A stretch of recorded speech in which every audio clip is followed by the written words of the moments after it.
అందరికీ నమస్కారం అమ్మ. ఈరోజు మనం తెలుసుకుంటున్న అంశం ఏంటంటే 10వ తరగతి తెలుగులో 7వ పాఠ్యాంశమైన చేజారిన బాల్యం అనే పాఠ్యాంశానికి సంబంధించి టెక్స్ట్ బుక్లో ఉన్న టోటల్ గ్రామర్ని చూద్దాం. ఇక్కడ చదవండి, ఆలోచించండి, చెప్పండిలో ఇక్కడ ఫస్ట్ ఇచ్చిన దానికి సంబంధించిన క్వశ్చన్ అండ్ ఆన్సర్స్, క్వశ్చన్స్కి ఆన్సర్స్ ఇక్కడ మార్క్ చేసినాను, మీరు వేసుకోండి. కింద ఉండే క్వశ్చన్స్కి పైన ఆల్రెడీ మార్క్ చేసుకోండి. తర్వాత నెక్స్ట్ ఉద్దేశము, తర్వాత నెక్స్ట్ ఇది కవి పరిచయం. దీన్ని షీలా వీర్రాజు గారు రాస్తున్నారు. ఈయన రాజమండ్రిలో జన్మించినారు. ఆయనకి సంబంధించి ఎగ్జామ్లో ఇంపార్టెంట్ విషయాలను నేను 1 మార్క్ అడిగేటివి పెన్సిల్తో అండర్లైన్ చేస్తున్నాను, మీరు అది కూడా స్క్రీన్ షాట్ తీసుకోవచ్చు. తర్వాత నెక్స్ట్ లెసన్, ఇది మనకి లెసన్ మీకు తెలిసి చదివితేనే మీకు కావాల్సిన గ్రామర్ కదా, అది అందజేస్తాను. మనకి పేజీ నుంచి గ్రామర్ అనేది స్టార్ట్ అవుతుంది. ముందుగా ఇక్కడ చూడండి, క్రింది గద్యాన్ని చదివి ప్రశ్నలకు సమాధానం రాయండి ఇచ్చినా కదా. ఇక్కడ పేరాగ్రాఫ్ స్క్రీన్ షాట్ తీసుకోండి. పేరాగ్రాఫ్ ఉంటుంది కదా, మీకు టెక్స్ట్ బుక్లో కూడా ఉంటుంది. తర్వాత దీనికి సంబంధించి గ్రాఫ్కి సంబంధించి ఇక్కడ క్వశ్చన్స్ ఉన్నాయి కదా, ఆ క్వశ్చన్స్కి సంబంధించిన ఇంపార్టెంట్ నేను అండర్లైన్ చేస్తున్నాను. తర్వాత నెక్స్ట్ క్రింది గద్యాన్ని చదివి జవాబులు రాయండి. నేను ఆన్సర్ స్టిక్ చేస్తున్నాను, మీరు స్క్రీన్ షాట్ తీసుకోండి. ఇక్కడ థర్డ్ది కూడా కనిపిస్తుంది చూడండి, ముఖ్యంగా అక్కడి నుంచి ముఖ్యమైన విషయాలలో ఇది కూడా ఒకటి. దీనికి సంబంధించిన క్వశ్చన్స్, క్రింది వాక్యాలకు అర్థ సందర్భాలను రాయండి. ఓకేనా, ఒక మార్క్ ఫస్ట్ ఉంది. నెక్స్ట్ వ్యక్తీకరణ సృజనాత్మకతకు సంబంధించిన ప్రశ్న. దీనికి కావాల్సిన మీకు నోట్స్ కావాలని నాకు కామెంట్ సెక్షన్లో తెలియజేస్తే మీకు నోట్స్ కూడా అప్లోడ్ చేస్తాను. తర్వాత భాషాంశాలు, నిష్కలంకంగా అంటే స్వచ్ఛంగా, తర్వాత బీజం అంటే విత్తనం, ఉత్తరోత్తర అంటే ముందు ముందు, తర్వాత అబద్ధం, కింది పర్యాయ పదాలు రాయండి అంటే శబ్దం, సంవత్సరం, వర్షాలు, డెందము, యద, హృదయం, తర్వాత మనస్సు, సంవత్సరం, వాన, వృష్టి, తర్వాత కోరిక, కాంక్ష, ఇచ్ఛ, కోరిక, కాంక్ష, వాంఛ.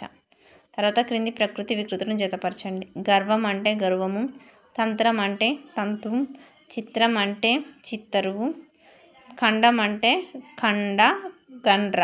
నెక్స్ట్ క్రింది వాక్యాలలో జాతీయాలను గుర్తించి వివరించండి. అతడు చేయి తిరిగిన రచయిత. ఏదైనా పని చేయడంలో నైపుణ్యం కలిగి ఉండడాన్ని చెప్పేదానిలో ఈ సందర్భంలో ఈ జాతీయాన్ని ఉపయోగిస్తారు.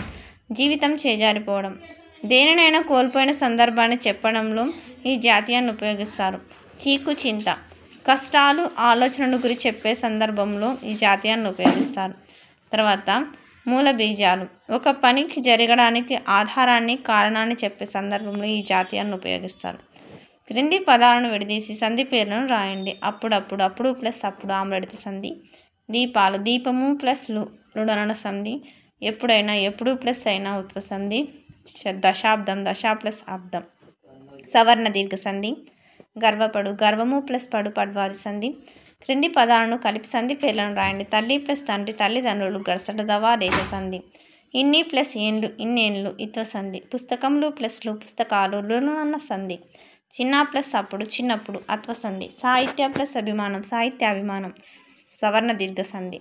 క్రింది సమాస పదాలకు విగ్రహ వాక్యాలను సమాసం పేర్లు రాయండి. సాహిత్య అభిరుచి, సాహిత్యం నందు అభిరుచి, సప్తమి తత్పురుష సమాసం, అందున్న సప్తమి విభక్తి కదా.